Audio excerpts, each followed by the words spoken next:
Item Number SCP-1981. Object Class Safe. Special Containment Procedures.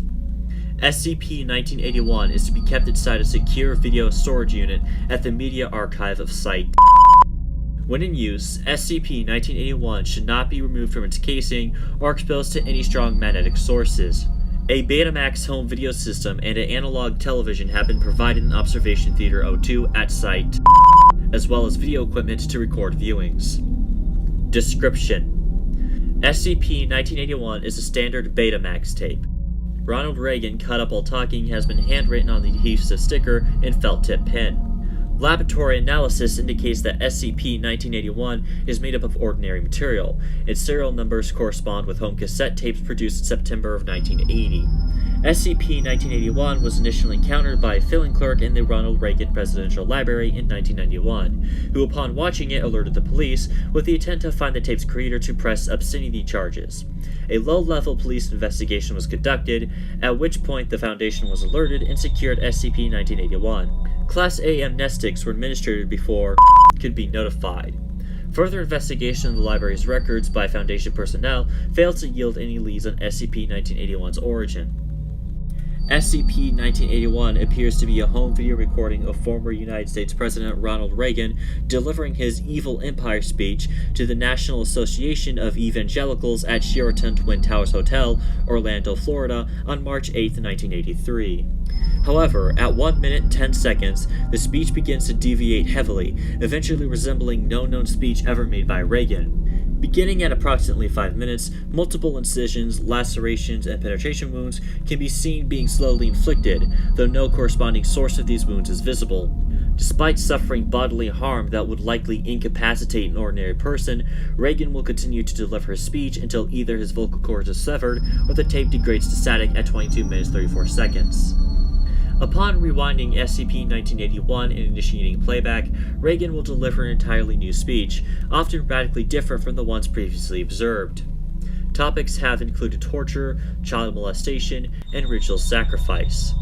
Trauma inflicted upon Reagan also appears to be divergent, with impalement, genital mutilation, and having all been observed.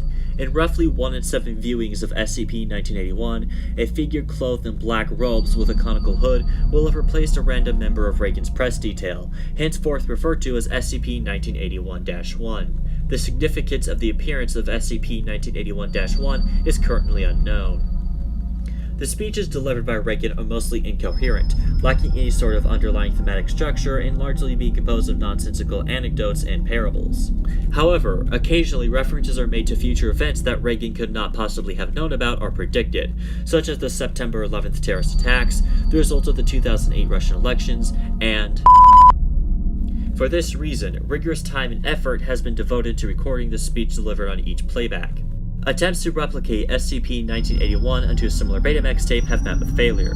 However, cameras used to record the television SCP-1981 is broadcast on have succeeded in capturing individual playbacks. Any observations performed on SCP-1981 must be recorded on the camcorder provided and delivered for subsequent review to Dr. Project Supervisor. Years of natural magnetic interference have severely degraded SCP-1981's signal quality, making it even more difficult to sift meaningful information from playbacks. Additionally, the gruesome nature of the mutilations performed upon Reagan have been described as extremely disturbing, and for this reason it is recommended that any personnel feeling squeamish or ill after playback visit the on-site psychiatry facility for a Level 3 evaluation. As Ronald Reagan was alive at the time of SCP-1981's containment, a surveillance net was deployed to establish any relation between him and SCP-1981. No known connection was developed, though Reagan would frequently complain about nightmares before his mental state degenerated due to Alzheimer's. Excerpt from video transcript recording made on 1993. 17 minutes 24 seconds. Reagan.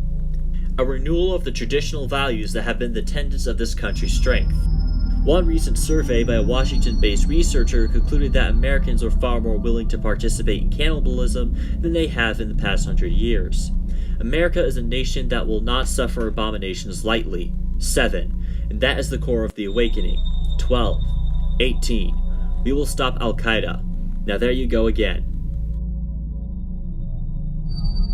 18 minutes 2 seconds. Reagan. For the first time we have risen, and I see we are being consumed. I see circles that are not circles, billions of dead souls inside containment. Unravelers have eaten country's moral fabric, turning hearts into filth. I'm from a kingdom level above human. What does that yield? A hokey smile that damns an entire nation. 18 minutes 43 seconds. There is no hope. 19 minutes 15 seconds. Reagan winces back, as if experiencing severe pain. Several new lacerations begin to manifest across bare eye socket, as well as punctures appearing to penetrate forehead and temples. Remainder of the left arm is now clearly bisected. 19 minutes 59 seconds. Reagan. Further consensus has proven that over half of all Americans still hate, eaten whole by void, the emptiness, the sadness, the blackness, the darkness. 20 minutes 30 seconds. Laughter continues until signal degrades into static. End transcript. Excerpt from video transcript of recording made on 1996. 12 minutes 32 seconds. Reagan. I've been to the steel mills of Alaska and the cornfields of Nebraska. I've seen the derelict offices of Google burned, the window boarded up, and the squatters inside them. I've seen the houses where they cut up the little babies. From coast to shining coast, I have walked empty down drooling path, incomprehensible. The decaying flesh of false morality poisoning our children. I have stood atop the mountain of this greedy earth, looking upon your beautiful pious pit, filled to bursting with the vast hands of helplessness. And did you know what I saw? Hell. 14 minutes 20 seconds. The audience erupts into laughter. 14 minutes 32 seconds. Muffled voice could be heard behind camera. 14 minutes 45 seconds. Reagan. Now there you go again. 14 minutes 52 seconds. Laughter proceeds to die down. 15 minutes. Reagan. But truly now, we live in a fortunate time. This is a fortunate time. Time is on our side. The Stitch in 9 saves time. 15 minutes 40 seconds.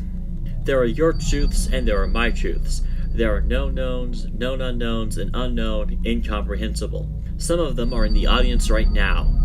16 minutes 2 seconds. At this stage, wounds inflicted upon Reagan's neck appear to be so severe that it can no longer support the head. Speech degenerates into gurgles as Reagan violently jerks forward, spine being severed cleanly at the head and only being loosely connected to the body by strands of muscle tissue. Body remains animate for the next 3 minutes and continues to gesture as spinal column appears to be withdrawn from the neck cavity, before finally collapsing. Tape degrades into static at 22 minutes 34 seconds.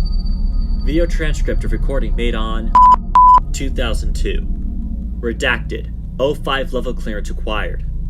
Video transcript of recording made on 2005. 0 minutes 0 seconds. Long shot of podium as well as empty chairs normally occupied by Reagan and entourage. Curiously, this is the only recording that lacks both the intertitles and the presence of Ronald Reagan. 30 seconds. Camera zooms in on podium. 2 minutes 55 seconds. Entity known as SCP-1981-1 enters shot from left and stands at podium. Remains motionless for remainder of film. 22 minutes 34 seconds. Tape flashes to single frame intertitle with words I see you colored in red. Holds for 7 seconds then immediately cuts to static. No further signal for remainder of tape. End transcript. Note. This is the last known sighting of SCP-1981-1. SCP-1981-1 has been absent in all subsequent playbacks. If observed, staff are advised not to attempt to communicate with SCP-1981-1 and to alert any Level 4 supervisors on duty.